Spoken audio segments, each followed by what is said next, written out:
Welcome and thank you for joining Let's Talk Real Estate live on Friday with two guests. John is hopefully joining us. He's typically who's kicking the show off here, but it's me and Papa P holding it down with two absolute studs, return guest, friend of the show, big friend of the show, Vince Hall, and new friend of the show, Justin Dossey. Welcome, guys. How we doing? Doing fantastic. Me and Papa P and hopefully John, aka Jaundice, are excited to talk everything direct mail.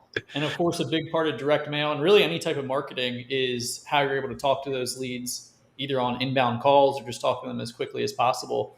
So, would love to hear from you guys. How has business, how has real estate been in 2023, and how has it been different, if at all, from the rest of your guys' career? Yeah, great question. And I'll kind of start, Vince, and if Yeah. you want to hop in, feel free to. But I mean, for us, I think it's an exciting time for real estate. That's what I really like about real estate is really no matter what the market's doing, there's some way to make money in it. If you're creative, if you're smart, if you kind of think through things. So for us, I market mostly in Baton Rouge right now, and we've got actually 4 properties closing today. And we're consistently doing like 4 to 6 deals a month right now with the direct mail marketing, call porter answering stuff as well. So overall, like even though markets shifted and changed and stuff doesn't fly off the shelf in 82 seconds as soon as it's listed, it's still working very well for us. That's awesome. Amazing. Yeah. I would even say, just on the call porter side of things, like summer months are incredible for business. August is typically like our highest volume. It's highest as far as like new clients coming in the door traditionally. So we definitely love August over here. And then a cool thing since the last time we were on the podcast, I think I mentioned this after the podcast where I was like currently working on buying a home personally for my family that I inquired on at a garage sale. So looking for a power washer and got a house. So I bought a 6-bedroom, 3-bath house for $320,000. That is now easily worth $505,000 currently. So not a bad deal. And not at all. And if you know the area where I do where you live, that's a hard thing to find. It's a very hard thing to find. Yeah. When the city inspector came in, he was like, dude, like score. That was fantastic. Mm-hmm. And then also able to get a rental property under the belt too with mortgage is about $1,000 and she got on auto pay for $2,000 a month. So that's pretty cool to pocket $1,000. There you go. And yeah. So awesome. that was me since I think we last chatted in April, May. Yeah, it's been a few months. Well, that's awesome, man. Well deserved. Excited for you. We want to talk direct mail today, mainly with ballpoint marketing, everything like that. Before we get into the meat and potatoes, though, Papa P, what's been going on in your world? Because it's been a little bit over a week since we had a pre-record, so kind of want to hear what's going on with you. Any updates? Any cool things? Me. I am hunting down the mobile home parks. I'm analyzing. I went like Rain Man yesterday on Excel, redoing all these Excel sheets to match these 3 that I'm trying to raise for syndication and like analyzing them. But I find it interesting to have you guys on because like one of the things that I'm looking at doing. So I've been using 2 types of lead gen for mobile home parks, right? So we have our wholesaling stuff, but like I'm talking just me going back to basics on mobile home parks. I've been dialing using smartphone leads, going to my investor fuse stuff. I've been getting my data from either scraping the web or I bought it like off some dude in another country off of Facebook. He scrubbed them for me, organize them in REI Op Center, then dial them at a smartphone. But I'm finding, one of my things is like I was really thinking about, because I'm doing all that, then answering the inbound. But I was thinking about as I pick up a couple more, maybe using some direct mail for these mobile home park owners, right? Mm-hmm. And then having that go back to almost like a call center, like a call porter, you know what I mean? Where I'm not missing those calls instead of doing everything myself. Sounds like you joined the right call to be on today. Yeah, I know, right? So it's just something I've been bouncing around, but I think the I don't want to say that I'm jumping to that conclusion. I want to say, like, I think it's important for people. Like, I went back for the past, what, Carlos, like, what is it, 8 months now? Been dialing myself, scrubbing the data. Like, I did it all myself as I'm working the process of how to do this, building my script, my intro. So now I feel like, okay, let me throw something else into the mix. So that's why I'm interested to talk to you guys about today. Kind of like Cool. see how is that direct mail going? You know what I mean? Like Yeah. compared to, we all know what's about to die, and we all True. know, Oh man, not much longer. Yeah, yeah. texting is that's on its way out. Yeah. Bro, I just got a launch control commercial on my Instagram feed, and I was like, I've never seen that before. I wonder if they're tested. Like I've never seen them advertised before, and now I'm getting their ads for texting platforms. If Vince's call porter commercials are like here, where does Launch Control's commercial land as far as Bro. quality, humor? It wasn't even like a legit commercial. I'm pretty sure it was just like a fabricated, like, what do you call them, where you just buy them off Adobe stock, those types of videos. You know what I mean? Like, it's not even Like the family walking through the Yeah, playground yeah. holding hands. And, I'll tell It's you a bunch what, of paid models to like make the video. on that World War II video, Justin was, That was very classic. happy to shoot at us with real powder rounds. so much fun. hilarious. So much. I don't think He was I in the think I hit background Vinny in the shooting head us. one time intentionally, but all the others, yeah, it was other than getting like 3 or 4 ticks that day, and for some reason I'm the only one that got them. Yeah, I didn't get any. No one else got any. It was fun shooting at them all day with a paintball gun. So it was a good time. I'm waiting for my invite. I just want to say I have some experience. I was recently in a high school play for my daughter. So I do have on-screen Tree number experience. 2 or I have you. I'll give you my manager's number. We could talk details. You know what I mean? Your people call my people. If you ever need somebody in there to boost up, the commercials, you just. Yeah, I dude. might be available. I don't know. I'm thinking you need to wear like a no fear tank top with some Umbro shorts. Oh, Perfect I video. assumed that was going to be it already. I'm with you. I'm with you. Well, Justin, to kick things off, man, before we start going into direct mail, texting, all marketing, tell us about, kind of how you started or how Ballpoint marketing was started, how they're different from other mail houses, anything additional from I think it's pretty cool that they actually use legit like Ballpoint, as you may guess from the name, but I believe that they're the only company that uses like robotic ballpoint actual pens writing. So tell us about there's a few others, but we won't mention them. They're not friends of the show, so we don't have to mention them. But man, tell us your journey, how Ballpoint started, and then we'll just talk direct mail. Yeah, no problem, man. It's funny actually. Call Porter started for me first, so I'm an owner in Call Porter as well with my brother Ryan. Yeah, shout out Ryan too.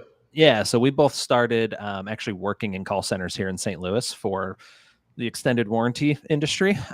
As everyone has gotten the, I'm trying to reach you about your vehicle's warranty. I love those memes. I never did the cold calling. I always did inbound stuff, but started in that industry. And kind of my last job was at the biggest one in the country now as the director of customer service and retentions and then collection department. And just got to the point where I was like, I've hit a ceiling. I can't go any further. I can't make any more money here. And coincidentally, my brother had started Call Porter, and he was like, look, I'm either going to close this or do you want to come help me grow this? And I was like, yeah, I'm out. I'm ready to come do something on my own. So we built Call Porter, started growing that. And about 2 years into that, he had started Ballpoint for his own stuff in Indiana just to make his marketing better.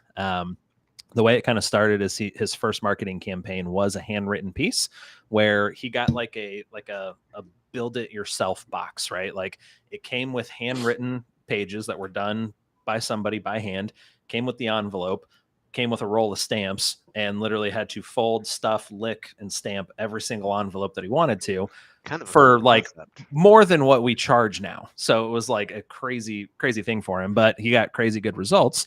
And long story short, found a company that provided machines that just did hand or signatures for documents. And he went to the owner and was like, could this write a letter? Like, is that doable? And worked with them to write a program in Microsoft Word to be able to do it. And then we found way better machines long-term, but he had moved to California. That was in Indy, wasn't being managed very well. So we moved it to Missouri, where I took over about 3.5 years ago. Have kind of helped scale and grow it from there. And really our goal this whole time has been, how do we provide the best direct mail possible to get people the best results? Because I'm sure we'll talk about it, but if you've ever done pre-sorted standard printed direct mail, printed postcards for 40 cents a piece, like you have to send a lot to get a result, and like sometimes less than 1/10%, where we're seeing anywhere from 0.75% to 1.5% on average for the same, not same type of marketing, but marketing to the same people. So our goal is, how do we make you stand out? How do we make you be the ones that somebody calls when they're ready to sell, versus out of that whole stack of mail that they get, every month or every couple months of people wanting to buy their house. And that's kind of what we've perfected. Amazing. And you're there at the Ballpoint Marketing HQ where all the machines are and everything like that? Right on the other side of this wall. They're the inserters are right over here, and then right past that, they've got all the handwriting machines. We've got 80 of them, I think, right now. Oh my goodness. Yep, just holding ballpoint pens and writing letters all day. Didn't you fly a drone in there the other day? And So, it didn't go too well. It didn't go great. Yeah. So when we were filming that commercial we were talking about, we were also doing some ballpoint stuff. And like, if you guys have ever seen like the cool FPV drone type stuff on TikTok or whatever, I was like, that would be awesome. Not with paper. It just blew everything all over the place. And like, it was some quick, cool shots, but like, we also found there was a lot of dust like hidden in like all these little nooks and crannies in the office. So it was just blue dust. It's like a helicopter, bro. It was a bad idea. A dirt pile. It lasted like 35, 40 seconds. And they're like, no, we got to stop. This is just like, jobs are running. We're messing up stuff. If there's any ballpoint customers paying attention right now and your orders got messed up, you now know why. They got redone. There you go. Quality control. But, the drone is not the best idea with paper. Yeah. So it was worth a shot. Interesting.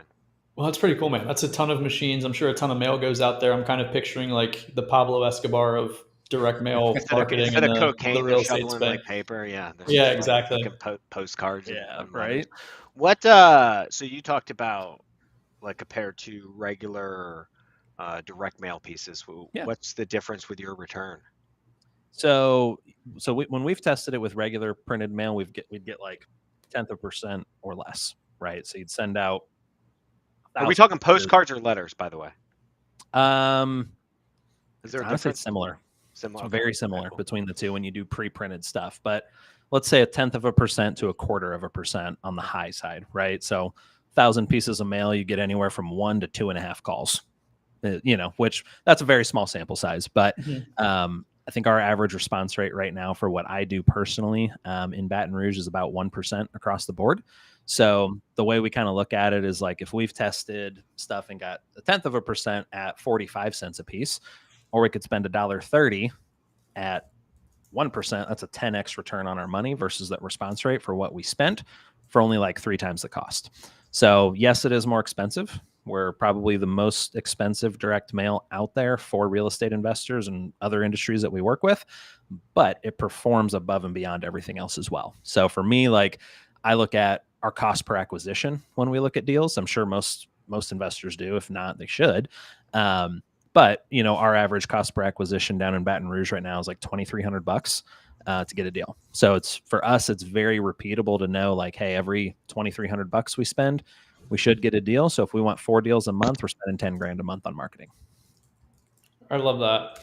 And psychologically, how would you kind of explain direct mail from a seller leads perspective versus other marketing? Where obviously if they're searching online for something, it's like, okay, I'm just like maybe trying to make sure this is a real company. If they're getting cold call or text, they're like, oh man, this is spam potentially. How do you say that is for direct mail? Because it's one of those things, it's outbound mail going from the St. Louis Pablo Escobar office, but the person's getting in their mailbox, not necessarily wanting that solicitation. Sure. I will say you still get people that are mad. You'll never not have that. Like, even when I was in the car warranty industry, like we would send out direct mail as well in that industry. Why did they get mad though? People just call. Why even call? There's other stuff going on. They're pissed about other stuff and they're taking it out on you. Exactly. Do they call they're just Walmart? Miserable. You know what I mean? Are they calling Walmart and the car dealership that sent those like mailers? Like, no, they call us and don't ever send me mail again. You're clogging my mailbox. That's Dude, what you should hear the phone calls that come in to call Porter off It's direct. wild, man. We cussed out, called the devil, MFer. I mean, all kinds of stuff. Yeah. We used to tell people those, like, what's are you the mad at age Little demographic? Caesars? Yeah. Sorry, what'd you say? I said, what's the age demographic of those angry calls, would you say? Oh, dude, 60 plus easily. Yeah, 100%. Most of the time. All the Most time. of the time. Not like cold call or texting or RVMs, right? Those all ages, right? Get angry. Everyone's pissed about those. Only old people get angry about mail. Vast majority of elderly, old, I don't even say elderly because 60s, I guess not that old. My parents are in their mid 50s, so I'm gonna not say that. But it's people that have a lot of time on their hand and they're mad at something in general. Like Carlos said, like they're already mad about something. So cool, I've got no time. Let me just complain about this. But I mean, overall, like I would say percentage wise of upset people is relatively small compared to others. Like, I don't know, maybe 10%, if that. That's why we use call porters. I don't want to have to deal with all those calls. They handle about a third of people come in and say, "Take me off your list," calling in to call porter. And but then, of those, they're not all angry, but not right? You know, they're like all of them are angry. Yeah, they might be agitated, but it's not like the I still don't get it. I will find you and hunt you down. I still don't fucking get it. Send me as all the letters you want. Yeah. I'm just throwing them out. Keep me on your list for eternity. Waste your money. I don't. Exactly. It just goes. Hey, Carlos, give me Papa P's address, please. I'll shoot it too. You'll just be wasting your time because, like, sometimes, like, I'll entertain some of these cold callers and stuff, and I'll just like kind of grade them, just be like, "Who do you work for? Where are you located right now?" Just starting to see, they get all panicky. Like, oh my god. It's funny when I get texts about buying my houses or whatever on my phone. I'm always like, hey, I'm not interested in selling, but have you ever heard of Call Porter? And I send them a link. I do that all the time. They're like, this is a horrible form of marketing that's going away shortly. Have you heard of ballpoint marketing? Yeah. Help you. So you had, and I don't know if you know these stats, but like from the time, so you said if I wanted to get 4 deals, right? So this is a multi-stat question, and this is going to be the most basic of questions that I know everybody ask this question, right? This is like a basic, right? Okay, I want 4 deals. I got 10 grand to give you, right? Let's just say. And what type of data would you say performs best? And I'm not one, like the way we do in our REI Ops Center is like, we don't necessarily use lists. We're more buying types and like groups of data and then combining it together. So like if I had to break out a segment, we'll use that word instead, like a segment of data, what do you say would perform best for single family on your pieces, whether you want to narrow down and say postcard or letter? I'll just say ballpoint pieces in general. Yeah. What do you think would be the best type of segment of data? Yeah, good question. And I'll preface this with like my numbers are very good because we are also very good at closing and very good at running the leads. That's number 3 on my question. All right. Yeah. So that 2,300, that is also like a 6-month average. So the key thing with direct mail is you do not get instant returns. Months. I need 60K. Well, I wouldn't say that, but that average is 60K. But our typical time for like cash in to cash out to cash back in is about 60 to 65 days. Bro, that was my number. That was my number 4 question. Perfect. It's like a he's like reading. He's like reading like That's because everyone asks these questions, and I want to preface that. He's the master Jedi over there, Justin. There you go. From the time it goes from your postcard, they call porter, goes into your CRM, right? And then you pick up the phone. Is that 65 days or from the day you mail it? It's from the day we're mailing to the time that we're closing on that property typically. Wow. So there's the follow-up. If you're assuming a 30-day close, I mean, you're talking a couple weeks worth of follow-up and that's it. Yeah, 3 to 4 weeks typically. We do have leads that take longer. Don't get me wrong. Obviously, but across the board, our average is about 60 to 65 days right now. My cold call stuff is hitting like closer to 6 months, like of nurturing leads. So we have that as well, but typically these people they're less agitated because they're not getting text messaged or cold called. They're just receiving a piece of mail and calling in about it. But the big thing with direct mail and any other form of marketing is consistency and making sure that you're doing your follow-ups. Like those are the 2 things why people fail is they do 1 month and they're like, oh, I didn't get a lay down. This is stupid. This shit sucks. And it's like, I bet you if I go into your CRM, there's deals in there and you're just, if you're waiting, just got to be dialing them.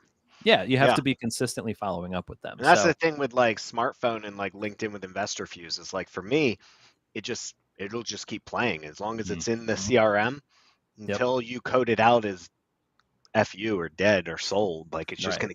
gonna keep cycling. Right. So okay, so I got to keep following up. Yep. But to go back I'll to say I went off on a tangent and forgot what yeah, your first question yeah. was. So you answered the rest of my questions, Cool. but I'm circling back to the top. Data type, data type. So probate, Go ahead. distressed, or is it like what are you thinking? I'm a big fan. So the way that I do it is we'll have a couple different distress points or different types of lists that we'll pull. They might just some sort of niche, right? Something that takes a little more effort, a little more time than say like an absentee with equity. Don't get me wrong. I use absentee with equity every single month. And that is what we use to kind of beef up our data. So if I go into To prop mail? stream, yeah. Mail? Oh yeah. So like, let's say I go into prop stream and I pull up a list of active liens over $5,000, right? Mail to properties that have $5,000 or more in liens. Look at active and dismissed bankruptcies. You could do expired MLS listings, different things like that. That there might be a reason why someone might want to sell. And then if I want to send 10,000 pieces of mail and that data gives me 2,500, okay, cool. I need 7,500 more pieces. I can supplement that then with absentee with equity if they own 3 or less properties. And we do that. I don't know if you guys do that or not when you market, but we do 3 or less properties because I'm looking for the mom and pop type owner, not the big investor that has $40 million worth of rentals or 150 doors, whatever it is. They're much less likely to sell. So having that 3 cap on there, you're looking at people that are more likely to sell because they're a landlord, they're trying it out. It might be their retirement. So that works really well for us consistently. But we always start our list with some niche data. Okay, so that's the moral of the story here is not to waste your money on the cold, like because the SMS or cold call or RVM style list, right? Tired landlords, absentees, that's your bulk data, right? Instead, reverse it. Let's anything, whether you want to call foreclosure or you want to mail. Sorry, I always say call because I'm so used to cold calling. You're good. Whether you want to focus down or niche down on probates, foreclosures, tax liens, that's up to you in your market. Use that as your base data, and then fill in with your bulk data. So for us, it's the backwards, right? Yeah. Because we need to dial a lot, so we use that bulk data as our base, and then fill in on top with the niche. So you're almost reversing that for direct mail. Yeah, because kind of like what Carlos said with the psychology of stuff. Like think of it this way: that's what everybody does. Like an absentee with equity list is super easy to pull. Like I could take one of my employees who's brand new, give them a login to PropStream, and they could figure it out in 15 minutes. Like everyone can do that. Yeah. What everyone is not doing is searching a little bit harder and spending more time on their data. Like I'm a firm believer of 2 things with marketing is spend time on your list, get your list where you need it to be, spend time getting that harder data, and then answer your damn phone. If you're going to spend the time and the money. Yeah, exactly. And that's what I'm saying. Like even if you're answering them or call porters answering them, whatever, have somebody answer those calls, because then you're just literally wasting money and throwing it down the drain. If you miss a direct mail call, you're screwed. Like I have personally done it, and you try calling them and they have no idea. So like I used to even like in our campaign, we put the type of mailer at the end of it when we did direct mail. Okay. And I'd be like, you had called the other day about a green whatever postcard. Oh yeah, never mind. Goodbye. And that's if you can get them back on the phone. Which is so rare. Rare. Because they're calling on a whim, like, maybe I'm interested. They cold solicited me. And like I kid you not, when we do I still do sales sometimes at Ballpoint just to kind of help out. And when I'm calling people and it goes straight to a voicemail, it's like, hi, you've reached so-and-so with 123 home buyers. If you're interested in selling your property, blah, blah, blah, blah, blah. And then they have like that 2-minute long voicemail. I'm like, bro, you're just wasting your time and money doing that. So yeah. What is that? Vince, was it one of your commercials where it was like somebody would rather call your competition than leave you a voicemail? Yeah. I saw that somewhere. Yeah, that was a call porter thing. Yeah. Same thing. Like especially with online leads. So, if someone's going to a website and they fill out a form on let's say a, carrot page or something like that. If they found you on Google, they found 5 other investors that can buy your home on Google as well. And they're filling out forms. And the person who calls them back first is usually going to get that deal. Or answers the phone.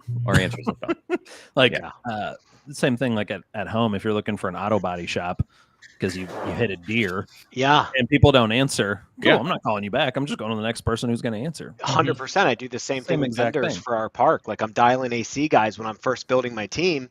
First guy to answer my phone and give me the bid, like maybe I'll take a second one, but then the guy who calls me 2 days later, I'm like, oh yeah, I did it with attorneys the other day. On this, dude. We were looking for a new attorney for something, and I called like 9. And only one answered, and then I got emails like 4 days later, and I'm like, too late, guys. I already found somebody. Like, not gonna waste my time.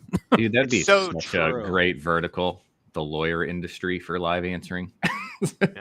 Well, actually, that's not bad. And it's true for anything, not just lawyers, but it's like, as consumers, we're so used to wanting everything now. Like, I want my answers now. I want my bid now. Exponentially more and more and more, too. Yeah.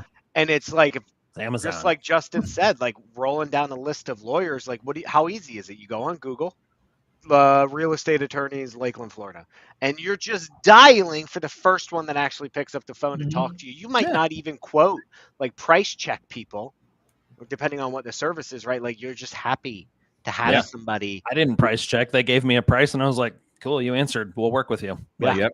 Same thing. I'm getting new windows at the house and called like 3 or 4 companies, and only one of them called me back. Yeah, I was like, you got to be kidding me. It's mind blowing. Yeah, that's how it is, man. It's it's like 4th of July every day if that's how it's going to be. Just but literally it applies. It applies though, just directly to what we do too. Though it's that same concept for the PPC or the direct mail. You got to pick up your phone. So either you have a call porter, you have your own answering service in your offices 24/7, right? Which could be expensive, or you're just burning your money. It's so distressed. And then you had said something where it was like $2,300, right? So I was trying to reverse engineer this. So I need to send approximately 1,642 at $1.40. I'm just doing some numbers for our audience here. So I need to send about 1,600 pieces to do that then on an average deal. Multiply that by 4, right? So I'm doing about 6,500 pieces a month consistently in Baton Rouge. In Baton Rouge as well. Baton Rouge, yeah, market. If you're in Denver, that price is higher. Like the easy numbers. This is kind of a quick, easy way to look at it. If you're in a market that's sub 1 million people, like we call it a tertiary market, you're typically $2,500 to $3,000 per deal on average. If you're in a more major metro, Dallas, Denver, Chicago, Seattle's probably way more, but you know what I mean? Like a bigger major metro area, you're probably anywhere from $4,000 to $5,000 per deal. But the spread is a lot bigger on deals in those markets because of how expensive they can be. We're in the Dallas market. Spreads are always bigger than my hometown market. Exactly. Always. Like Dallas is one of those places, but it really comes down to a couple things like where you're located and kind of have that expectation. Like I would never go into Denver and expect to buy an average deal for $2,300. I know it's not going to be that. I know it's going to be $4,000 or $5,000, but also the consistency. So you can see that number and dial in your systems. And like our acquisitions guy is a beast. Like he's just hungry. He came from hospice sales, which sounds like the most challenging job or the most depressing job on the planet. I would never do it, but he came from that to real estate back in February with us and just slings deals left and right. And that's partly by having a good leader in that. I'll shout him out. His name's Asa. He's our business partner down there. He runs his team very, very well, makes good connections. Their follow-up is impeccable, and we are consistent as hell with marketing. So that way we always have that system of leads out, leads in, and then once we get deals, we're not then waiting for more marketing to go out to get more leads, right? So what if I wanted to use you guys and I say, okay, listen, I'm in a medium market, right? Mm-hmm. I got money, but I got a decent sales team, not obviously as good as yours, but not a shitty one. We have some sales processes. I want to give you some money to get started. When can I expect to get a deal? How Good question. consistent do I have to be? Because that's the thing, man. Like, I have talked to so many people, and they ask it even on cold calling. Well, if I start today, how long do I have to do it to build up enough to get somebody to say yes to me? Yeah. I tell people anywhere from 45 to 90 days. Expect that. Like, my average is 60. There's times we send out mail, we get the call, we get it under contract that day, but that's like 10% of the time. Yeah. Most of our stuff, there's the follow-up involved in it. So when I'm talking to somebody on the phone, I explain to them, like, hey, you need to spend at least $2,500 a month, something like that, depending on where you're at, for at least 3 months. So we have like a program that we built that we partner with called Porter, Resimply, and Deal Machine on, where it's kind of like this all-inclusive package. And you can't join that unless you're contracted for at least 3 months. And that's $9,000 is what it boils out to be, a little over $9,000. But that's because I know if I set someone up for 1 month and they don't see results on month one, they're expecting that it's just going to fail. Where if I can force them to be consistent for at least 90 days, help walk them through some of that stuff, that's when you're starting to get that traction long term.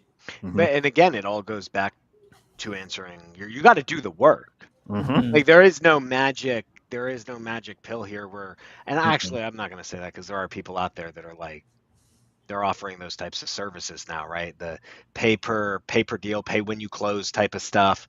I've seen some of those commercials going, but generally outside of that stuff, you have to do the work. You have to be doing your follow-up. So with that though, I would never do that in a business model personally. I wouldn't. I don't think I could ever offer that, but you still have to do the follow-up. You still have to work. You still have to get the contract in. And like, as a business owner, my goal is to have our team as good as possible to help do what we need to do. Like, I haven't been on a sales call in years because Vince handles most of those. He handles all of our affiliate stuff and he's awesome at it. But I trust him and know that he'll do that. And that way I don't have to I can spend my time on other things as a business owner. So like, as you grow and you get bigger, you're not going to always be the person doing every single little thing. You have a team that helps with that, but it's ultimately, you still have to be consistent and do some work. That was part of my or a comment that I was thinking is part of my bingo card too, because Brandon touched on it. Is for those, this is almost like an asterisk when you buy something. It's like, hey, this results aren't the same for every single person. The $2,300 cost per deal is obviously market, but any marketing metrics are vastly affected by sales and your sales quality. So obviously Vince answering, because it's reverse engineering. Exactly. It's reverse engineering. So it's like, I think you guys should see that as a range, the top echelon of that range, and think accordingly as you're planning out and thinking about direct mail calls here. Just a little caveat. So I don't need to be cold calling lawyers if anybody tries to sue us over guaranteeing a cost per deal here. No, like I said, it's a range between, I'd say anywhere from $2,000 to $5,000 per deal, depending on where you're at and depending on your team. That's still good though. I mean, that's awesome. But like, I'm sitting here and I'm saying to myself, like, okay, like if I'm going to do this and I'm going to use you guys, which you've already said are the most expensive ones in there, but I'm going to also 10x my return based on my spend. I'm going to have a better deal acquisition cost.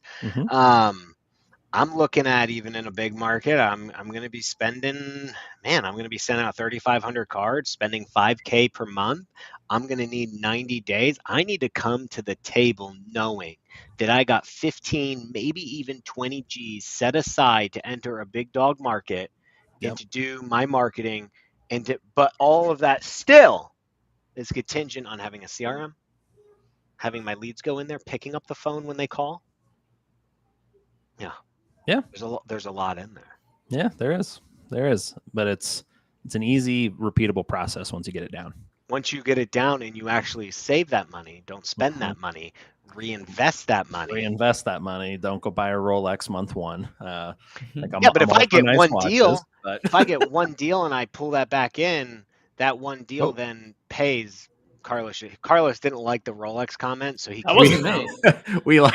He's like, I love Rolexes. Get him off this call. That wasn't me. I was like, we're dropping like flies out here. That's funny. No, that wasn't me. I'm looking at my notes over here. On the I have so I took a screenshot of Vince while you guys were talking, and I zoomed in because I was curious of what was in his background, and I noticed you have a mini Nintendo and a mini TV with what looks to be Super Mario or something on the screen behind you. It's made out of Legos. Yeah, oh, is that what it is? I was zooming in, bro. I was like, I took a screenshot. I'm Yeah. zooming in and I'm trying to see. I'm like, that's pretty epic. I need to have one Yeah, of it's those. made That's a out of Lego kit? Legos. That was a Yeah, Lego kit? yeah, dude. It That's actually has the cartridge. You can put it inside there, and it's got and then it's got like a little crank, and Mario is jumping on the TV and stuff. I love Legos. This little mini Groot. Groot right there, Groot. Justin actually got for me. Is that a Lego? Love that Yeah. present. Did you get the lights set up on it? I didn't because my kids took it and built it without me knowing. But the light kit's actually going to go in the new Ghostbusters Lego kit that I've got coming here pretty soon. Nice. I dig it. But yeah, then I got the the dinosaur over here, holding some books up with the amber light, and I'm a kid at heart. I just gotta stay young. That's the best way to be. Yeah. Shit, I forget where we were talking before. Yeah, sorry, my the Rolex, and then Rolex, Carlos is Oh! like Justin out of here. But just doing some math, right? So let's just say your average deal size is 20K, right? Which I think today with the exit strategies, I think we could say, especially in a big market, 20K if you're good at negotiating. Yeah. I we're now seeing 17 in a small market. yeah, on average. so easy math, 20. Yeah. I now spend about 15 to 20 over those 3 to 4 months to get that deal. I should, after I acquire, because everything works kind of like a snowball effect, so nothing's happening that first month. So I should be getting, I mean, at that rate, what are we saying? I should be getting one deal from that every month, technically, from that spend? From doing like 5K? 5K a month in Dallas? On the high end, yeah.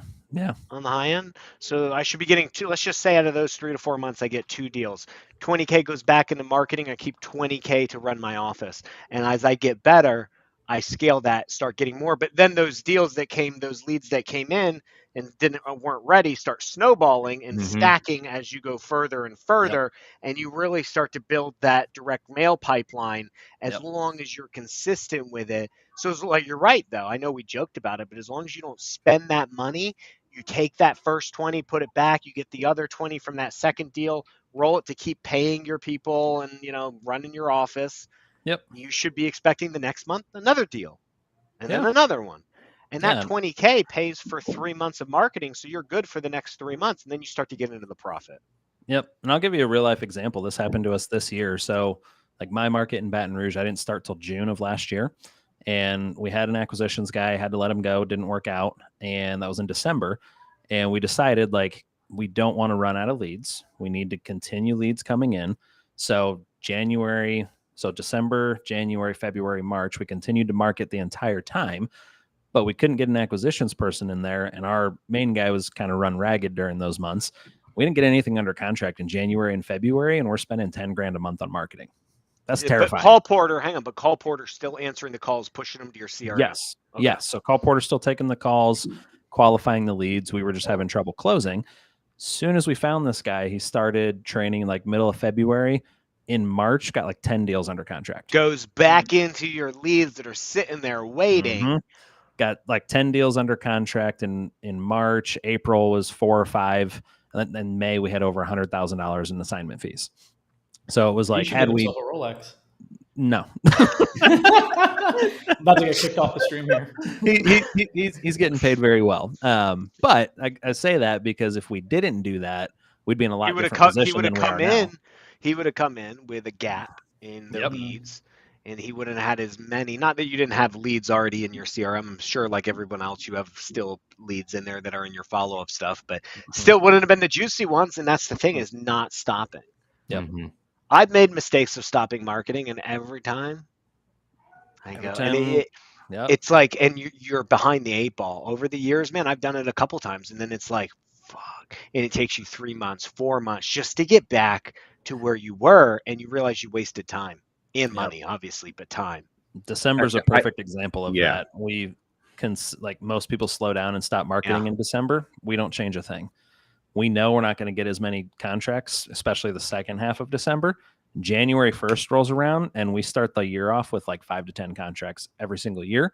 because we have those leads in that pipeline built up. And that's been proven, like not only in my business, but also my business partner's business, other people's businesses that we see every January when we're consistent through November and December in our marketing. Deal flow is a little bit down, but January would come out screaming and we're like, hey, we got 12 deals this month and people are struggling to get 1 or 2. Are you novating or just wholesaling? We are wholesaling, flipping, and wholetailing right now. Yeah. And wholesaling. starting to add in novations as it works, like as it's the right property. Yeah. So Vince. And I was going to say on that too, I can almost predict clients that pause call Porter because, you know, they've got a couple of deals under their belt that they're working and they stop marketing. I can almost predict when they're going to come back and say, I need call Porter again. Yep. Yeah. Yeah. I just keep them on a task, or, you know, in my own CRM and follow up with them. And how much am I spending to keep you on board while I'm spending, what did we say I was spending? $5K a month, so 15, 20K. So for that 3-month time period, I need you. $499 a month. Okay. So again, like if you package this together, it's not crazy. Mm-mm. But Carlos, this goes against what all the gurus, you know, I know you all the gurus, man, they're all saying that you don't need any money to get into this game. But I think Vince and Justin are telling us that you need some fucking money to get into this game. They're missing a point though, that like once you get the deal, yeah, you could do it without your own money easily. Yeah. It's getting the deal where you kind of have to put some money in, depending on how you do it. Yeah. Well, and I have so many conversations like this with new investors. You have to have systems and processes in place to succeed, right? If you're putting out direct mail and you still work a W-2 and you can't answer your phone calls, what the hell are you doing? You're competing against me, who's Yeah. all day doing this. Yeah. And not just me, but like 100. 5 Yeah. of you. Yeah. Yeah, 5 Brandins out there just like, hey, sell me your house. Yeah, I mean, listen, I think for that aspect, you could do it without money, but you would have no systems, no processes. It's hard work. It's going to take you longer to get there, and it's going to be pure luck and determination that gets you that deal from door knocking, mind you, or just dialing off your cell phone for a bill you're already paying, so it's really not added cost, on an Excel sheet for your follow-up. Yeah. It's possible. Yeah. But what if you're not spending money, what are you spending? Time. Time. Yeah. Yep. And I'll be honest, we have products for that, like that start at 60 cents a piece, and you can order as small as 250 of them. But it depends on where you're at in that. Do you have? God, you better be mailing a super niche list. So it's actually door hangers. So Yeah. you're not mailing anything. Oh, So you're driving for dollars, door hangers. So you're laughing because it's a pain in the ass to do it, but it does work. So it is. It's like, do you have a lot of time and no money, or do you have money and not a lot of time? And that's kind of what you look at. Like if it's one or the other, we have a solution for you. And Call Porter helps on both of those. I'm not complaining about door hangers. Help. I did it as a realtor back during like the short sale foreclosure time frame, and you leave that on a door, bro. You're getting calls With a gift. Yeah, my favorite story is we had a 17-year-old kid buy 250 of these door hangers, pulled a wholesale deal, and made 20 grand at 17. And off of 250 of these, I was like, that's amazing, dude. Like, so there's ways to, yeah, no. I was not thinking about real estate at 17. I can tell you that much. I wasn't. No, not at all. But you know what? We didn't have, and that's the thing, is we didn't have any of this shit, man. Like even when I started in real estate in 2009, 2010, there was none of this. I didn't know any of this stuff. Even in 2015, you still didn't have this. Now these kids, they see it. People online are teaching it. Free information. Mm-hmm. I don't know, man. Maybe it would have been different for us back then. Hmm. Could have gotten started a lot earlier because we would have known. I didn't even hear about real estate until a buddy told me about how much money he was making in Florida, and I was like, well, it's a lot more than what I'm making up here in DC. I'm coming down. And I think parents too are teaching, at least people I know, and myself included, are more interested in teaching their kids how to run and grow a business than teaching them necessarily how to go to college if that's not what they want to do. Yeah, that's one of my goals. Is my son's turning 13 this year, And like in the next year, I want to get our first property that will be assigned to him when he turns 18 to kind of start teaching him that process. And like, you know, I saw my dad run a business as a kid, but didn't like learn anything other than how to pull wires for security systems, you know, like I learned that kind of stuff, but like actually running a business, it's challenging, but it's not as complex as people can make it if you understand it early. So I think that's part of it too. Like I know so many people now that they've got houses that they've bought that are their kids they're not technically an owner if they're under 18, but it's like set up to be assigned to them when they turn 18 to be able to take that over, and they're still learning in the process. So I think it's just kind of like a cultural shift too, you know? I don't want to like, I feel like this comes across bad, but like that 17-year-old would have never gotten that deal back in our day. You want to know why? Because there was no DocuSign. You had to actually go meet the person to sign a contract.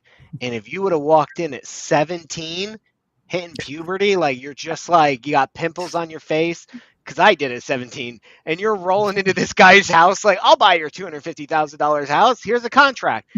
Never would have happened. But now you can hide behind a phone. You hide behind a screen. You send it via DocuSign. Your buyers don't even know how old you are because you don't have to meet them. Back in the day, I had to meet all my buyers out of properties and stuff. There was none of this finding a runner. How are you finding a runner in Texas from Florida in like 2008? Like, how is that happening? Like Craigslist, you're winding up in like that's an iffy situation, probably. MySpace.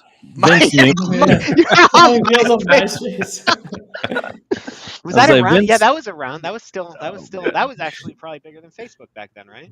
Yeah, I don't know. It's That's funny too, because my first social media site. That was same. I'm sure it's still out there. Shit, I hope nobody finds it. I hated on MySpace when they did the mandatory. You had to pick 5 top friends. Yeah. I was but didn't that really schooled some people about not fucking up? It really around and find out. Blew you right off my top friends list, bro. Yeah.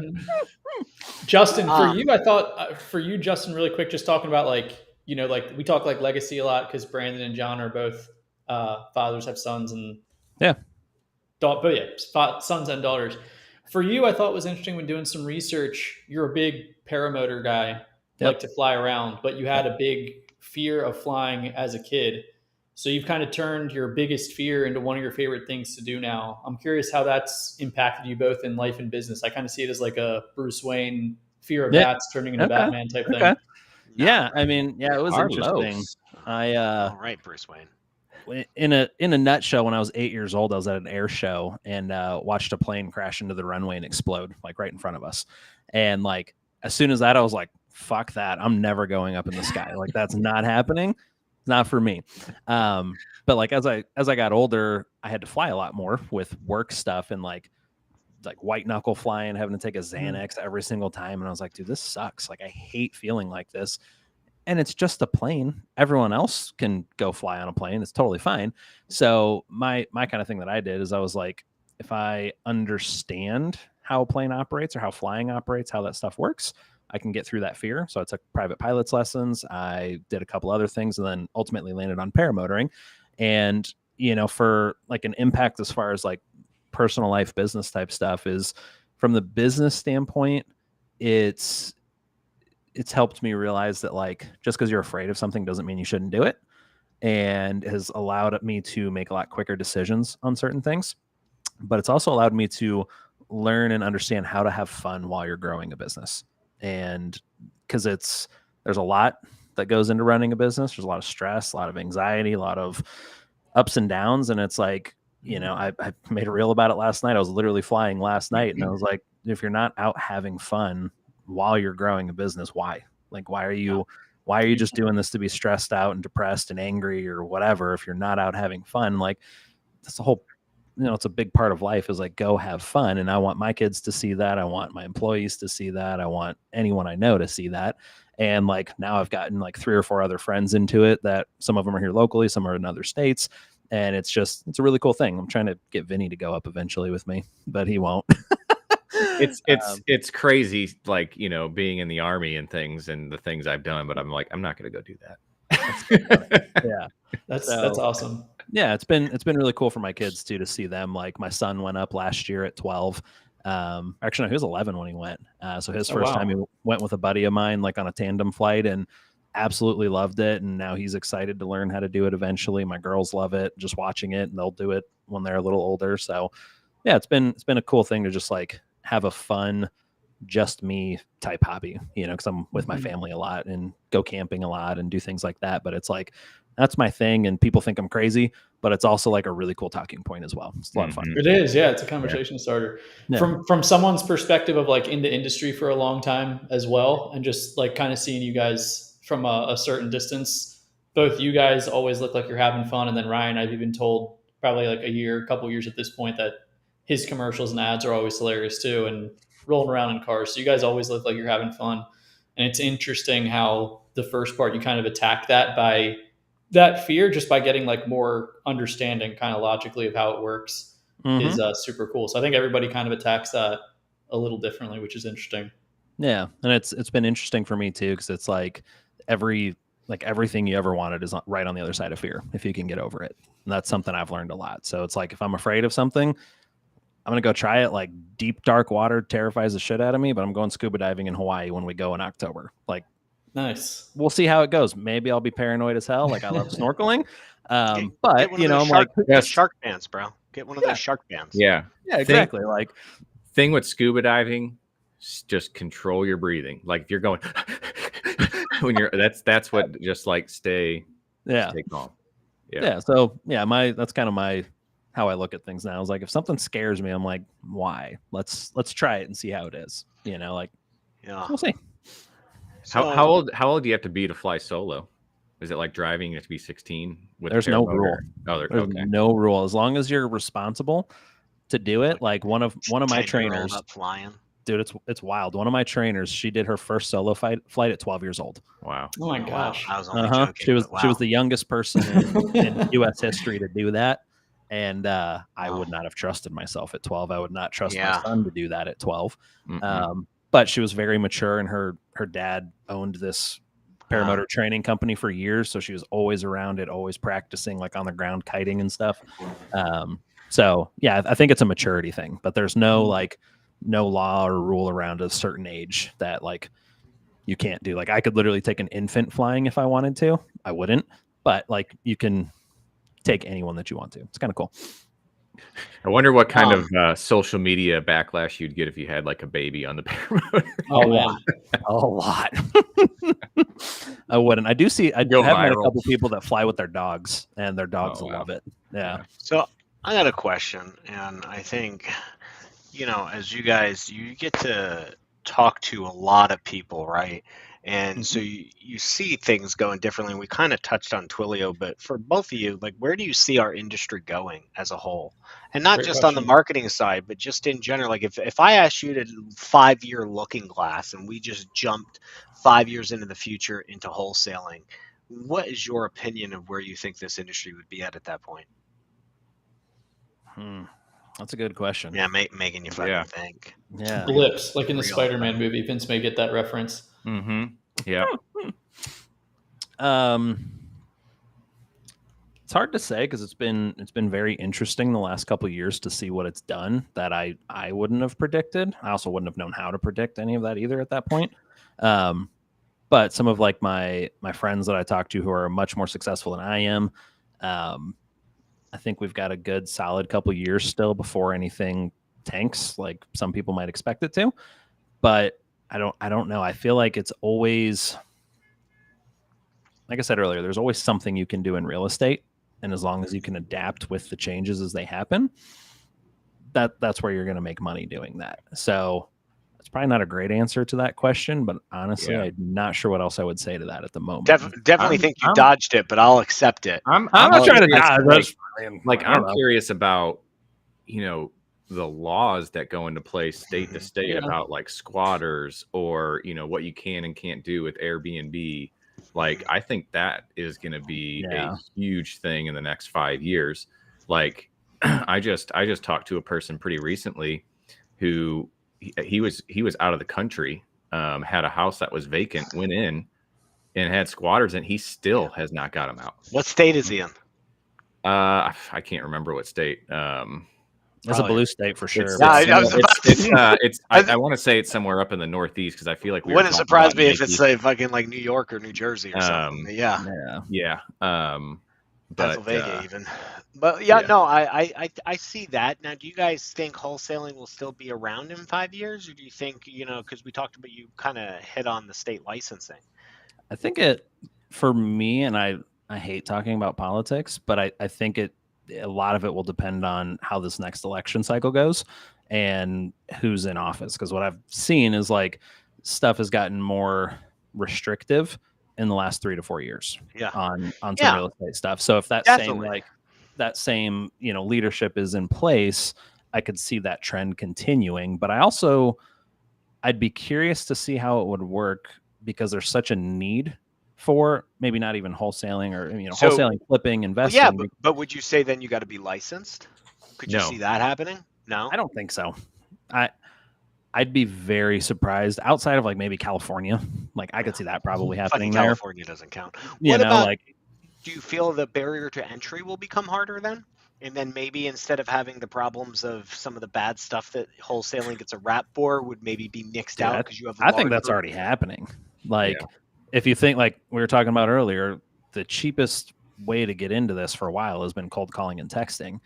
And that's getting very challenging. And like Twilio, who's the main carrier for most of these stuff, like our phone system we use at Ballpoint Marketing is done through Allaware.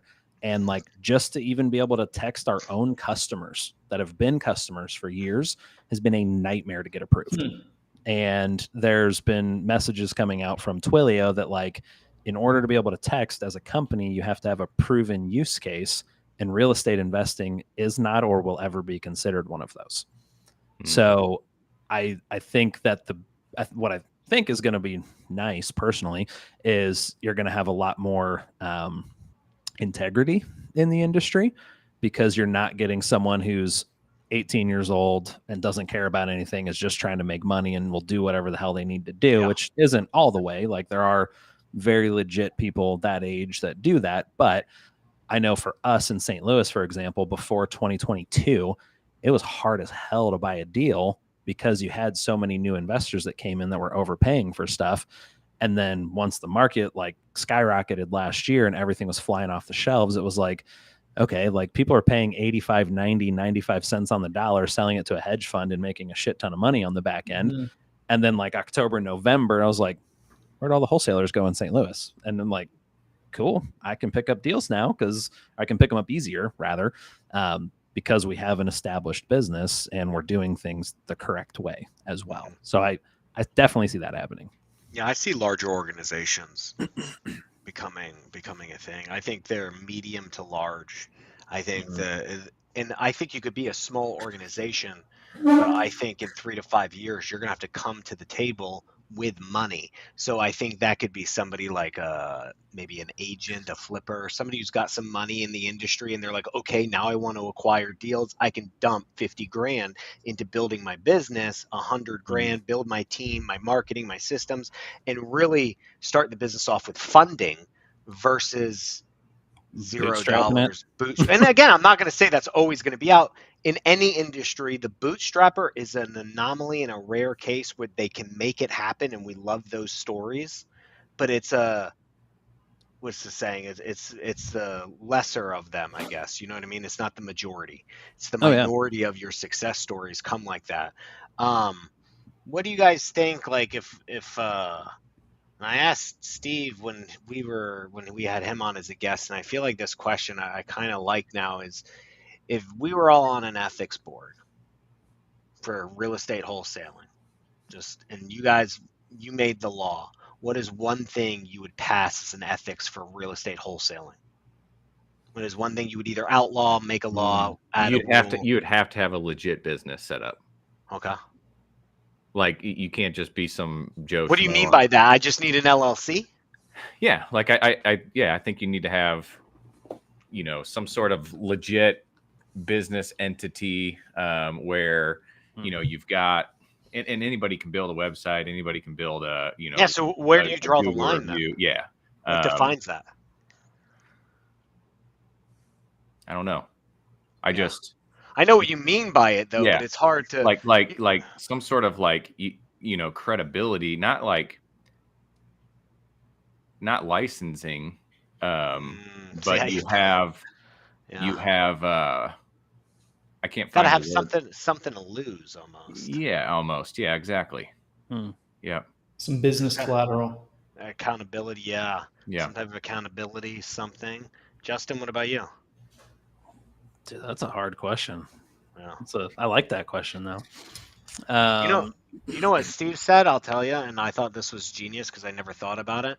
He said he would make, what was it, Carlos? He would make deposits non-refundable.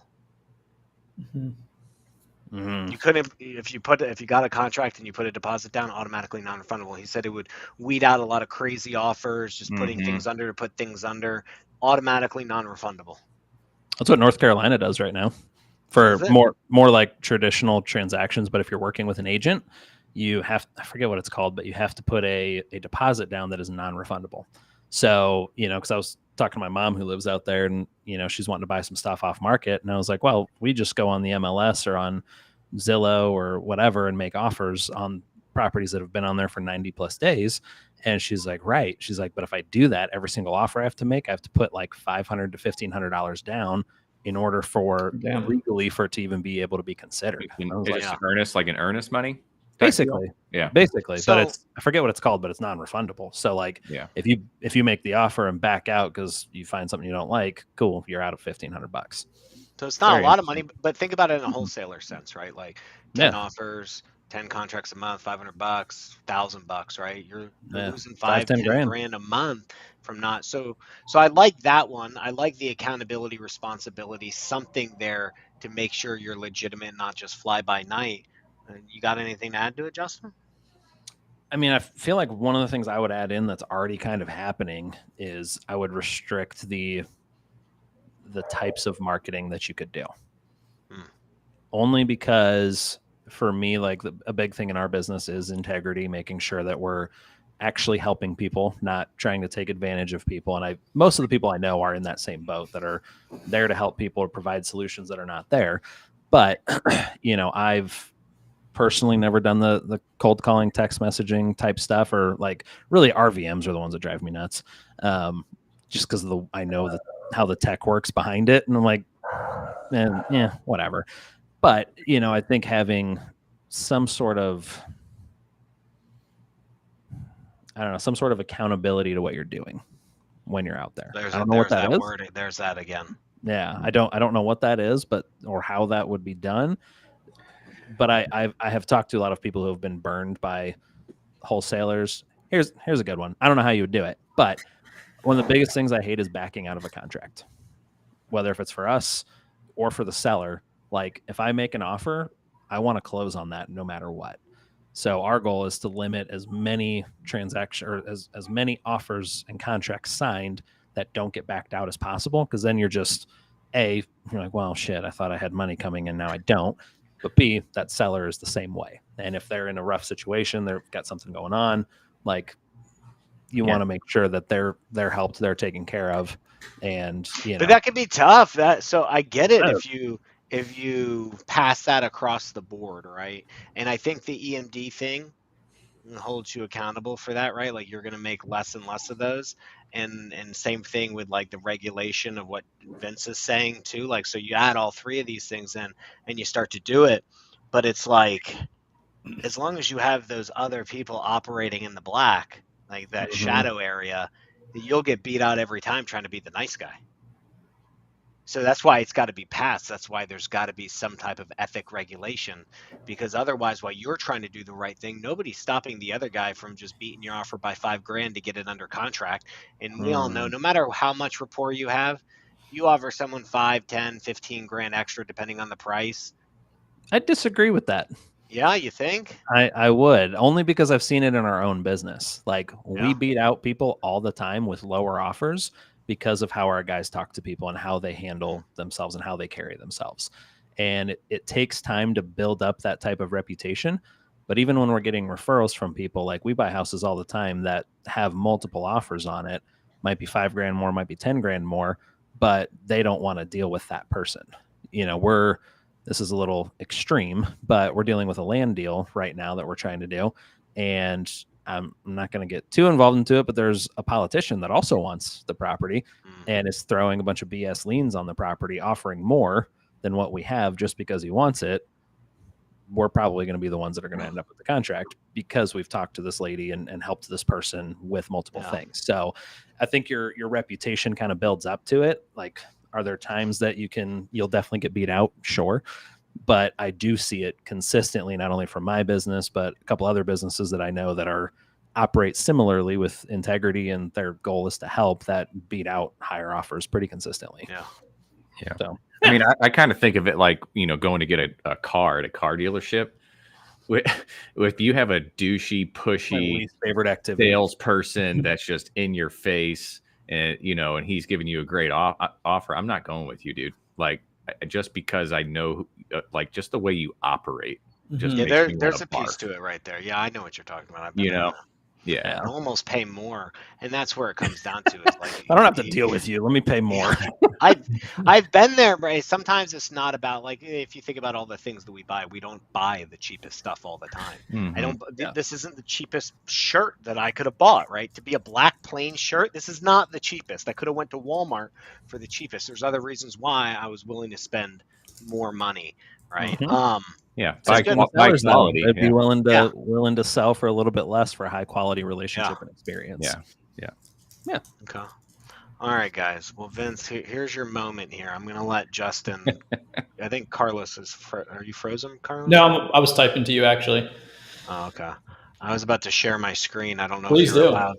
I don't know if you're allowed to show it. Please do. We got something for Justin here, and then we'll make sure that everybody can connect with you for Ballpoint and Call Porter, and where to reach out to you guys, and we'll put a bow on this thing. Perfect. So you have to give permission to share this. I feel like I'm manning the Millennium Falcon here with all the stuff I can do behind the scenes. Brandon didn't like my answer last time, so I'm going to give you a chance to redo this. We'll start with Justin. I had good logic, though. I had good logic. Let me know, Carter. Is it up? I don't think it's up. I accepted it. Can you guys see it? Oh, here we go. I had to turn it on. There we go. Here we go. See something loading. It's loading.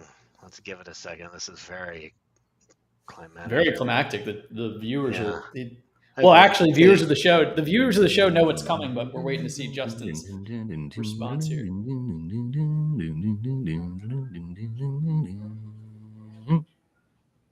Carlos, what do you got here?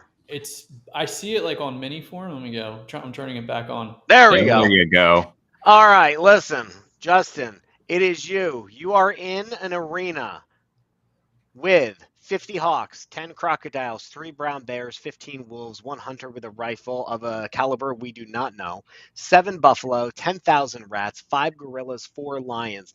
You can have 2 to defend you. The others will attack you. Your goal, and only goal to be victorious, is to survive 1 hour inside of this arena. Who's on your team? Go.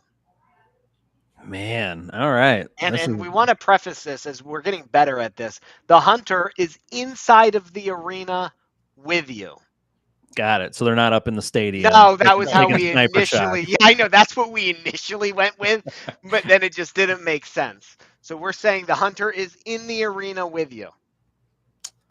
Got to survive, bro. 50 hawks, 10 crocodiles, 3 brown bears, 15 wolves.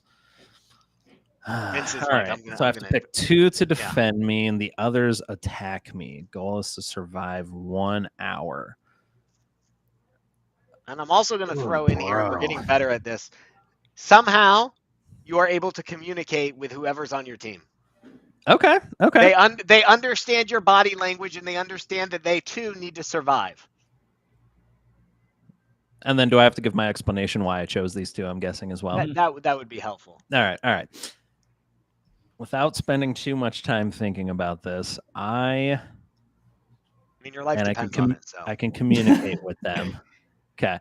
So the first one that I'm going to go with is, man, you have to throw the fucking hawks in here. That's the hard one. that makes it Really, challenging. nobody has said that yet. Everyone's ignored Well, the how are you hawk. going to get something out of the air if I don't choose the hunter? And so I got to bring them down somehow, is my thought. I'm assuming, I guess they're going to be coming down. But I would say first, I'm going to go with 10,000 rats on my side because those things can distract the shit out of everything else. And Interesting. I don't know if you've ever seen like movies or shit where they put the rat in the barrel and heat it up and it just chews through the person. Yeah. Kind of morbid and gross, but they can chew really hard. So I'd go with that The new first. Batman movie had that. That can, yeah. I'm thinking of maybe it was like one of the Fast and Furious movies or something. They did that also. I'm sure. So I'm thinking They did that it for because family.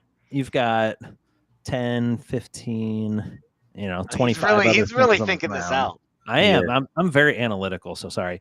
But you've got 10,000 rats split up, have them go evenly to each thing that's on the ground and distract the shit out of them. Dude, I'd say 15 wolves on top of that too, because they hunt in a pack, they hunt together. So while they're being distracted, those 15 can kill everything individually, and somehow hawks will be coming down. And maybe they can catch them out of the sky. Okay. Listen, I'm not upset with this one. I don't know. The hawk thing I've never really given thought to. Vince, what about you? What's your second go round on this? Are you sticking with what you had before? I am still sticking with what I know. Being originally from Alaska, wolves are freaking badass. Huh. They just are. They are. They're terrifying. If you've ever seen a wolf in person, they're massive and great hunters. They're very loyal. So if I can talk to them, when you become part of the pack, I mean, you're a part of the pack, bro. 100%. Yep. And the brown bears. I know you're going to say. Tell so this you're not changing this? I'm not changing it. Though, tell this to Leonardo DiCaprio about the rats. Brown. So the 10,000 rats. I picked the 10,000 rats. Yeah. I was originally between the rats or the gorillas and the rifle, but I ended up going with the rifle because I figured he could start shooting people off or shooting things off. Carlos, what about you? Where are you at after multiple looks on this? Are you still maintaining? Where are you? The biggest variable that's changed for me is, as you were explaining it, Justin, I'm picturing the hunter with the rifle more like the guy from Jumanji, where before I used to see him like Bradley Cooper, American Sniper, or Mark Wahlberg, Shooter. So I don't know. I think I like. Send 1,000 rats at him, he's gone immediately. Yeah, exactly. Immediately. That's so many. Yeah, rats. but as the other animals are dying and blood and guts are all over, the rats are just going to be focused on eating those. But we can communicate to the. But I can communicate. I'm rat sputing, swarming. Like half of you go here, the other half flank here, you down the middle. I'm splitting them up into groups of like 2,500. Man, I got 4 groups, all of them going. Exactly. That was my thought. Is like if you your control wolves that are many little rats, gone, bro. Actually, I'm going after your bears first. Done. I like I don't know. I feel like I always disregard the hawks because if they stay up in the air, it's like, all right, they're not going to kill you. If they come down, we'll deal with them then. So I feel like I've always disregarded that, but Justin made me think about that a little bit more. I think I still like gorillas for like defense and protection, and then wolves are kind of They can grab the hawks by the wings and beat them. They can use them as weapons to beat the other animals. Can you add like velociraptors to the list? Oh, that would be over at that point. Just give me one of those, we'll win. It'd be over at that point. That'd be over. Well, guys, this has been a massively fun episode. Justin, thank you for coming on. Vince, as always, thanks to you for getting this coordinated. Yeah, man.